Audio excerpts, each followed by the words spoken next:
welcome back everybody to the Time Rich family. We are going to talk about our stop in Malaga, Spain now. And our girls ditched us. They needed to go burn some energy, so they're dancing in the background. Yeah, they have the whole disco to themselves here on the ship right now, and so they're taking full advantage. So, all right. So, so for Malaga, Spain, again, this is another destination that Tiffany and I had visited before, and it was actually on, I believe, another MSC cruise in the past. And so, so we kind of already had a little bit of a plan outlined in our head of what we wanted to do. So just getting off the ship there, again, it was just very walkable coming off the ship right into the port.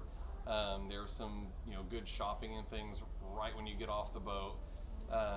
But we knew that we were going to start kind of the same we did Barcelona. We're like, let's go to the highest and most furthest point away to start the trip. And so we went and started basically climbing a mountain. But I guess before that, though, we did have one good stop.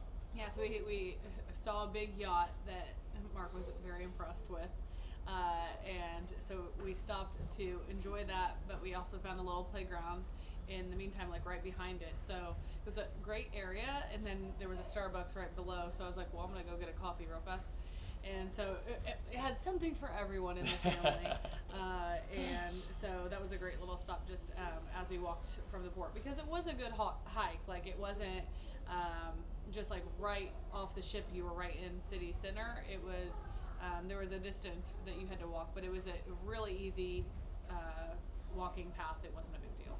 Yeah, it was very, very flat until you get to the base of the basically mountain that takes you up to. It's called Castillo de Gibralfaro. Sorry, I know I am just tearing that to pieces. But I will put a link to that location in the description of this video, and I'm also not going to try to say the name.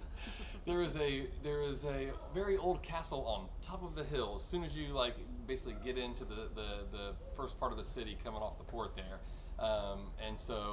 And actually, it was a much more aggressive hike than we recalled, but the girls toughed it out, and we did make it.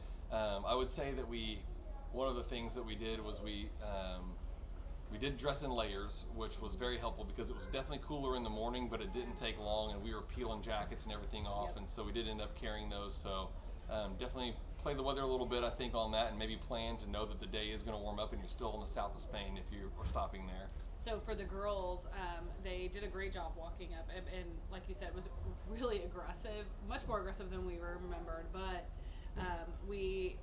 our 10-year-old has a digital camera that she got for her birthday, so we would stop and take some pictures. The 8-year-old was holding my phone, which had the Wicked soundtrack downloaded on it, and the girls were just crushing some Wicked songs, and so that definitely helped us navigate the altitude, Yeah. getting up that hill. Yep, frequent breaks and sang our way to the top. So, but luckily at the very top, I mean, it was very reasonable to get in. I think it was like $4 a person or something.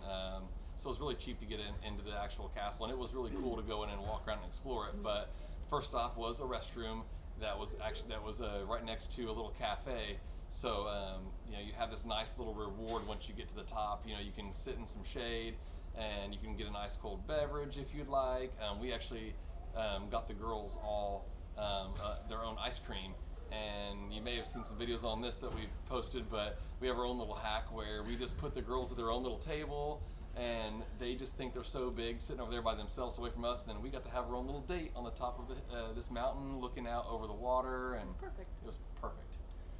One of the things that we've been trying to do on this world cruise, on these excursions, or on these days when we're in port, is try to find books. And so we've been going to bookstores. We went to some in Marseille and Barcelona and Malaga, and we just keep striking out. We cannot find English books for kiddos. It's our fault. We should have brought like hard copy books. We're just all so used to having those. We do have a library app, and so we have some ebooks, access to those, and so that's great, but we all miss our books. It's just not the same, So we found 2 in Malaga, and 2, they both didn't have English books. Yeah, but that got us to explore just a little deeper into the city, again, because we were just walking it on our own, and so we had kind of found those the night before and knew that that was part of our mission, is to find these books. We found them. Yeah. We found the bookstores. So yeah, we successfully found the bookstores, but unsuccessfully found English children's books. Overall, it was a great cruise stop. Yeah. And I'm glad we were able to go back there. Yeah, well, and as we walked our way back, we purposefully made sure that we cut over more toward where the beaches are, because there was a really, really long, big beach right off the port, and actually it's really cool because it has like some workout equipment right in the sand. It has some like playgrounds literally right in the sand. By that point, though, we were ready just to get back to the ship, so we didn't spend any time on the beach. We were all hungry and ready to get back for lunch, but someone could very easily just make that a beach day if they decided to, if they stopped here for the day on a cruise. Yeah. I think that's all from Malaga. Yeah, because we walked our way right back to the ship and got lunch. So, Thanks for listening, and then our next video will be about our trip to Morocco. Yep. All right. Well, thanks again for watching. Bye. Bye.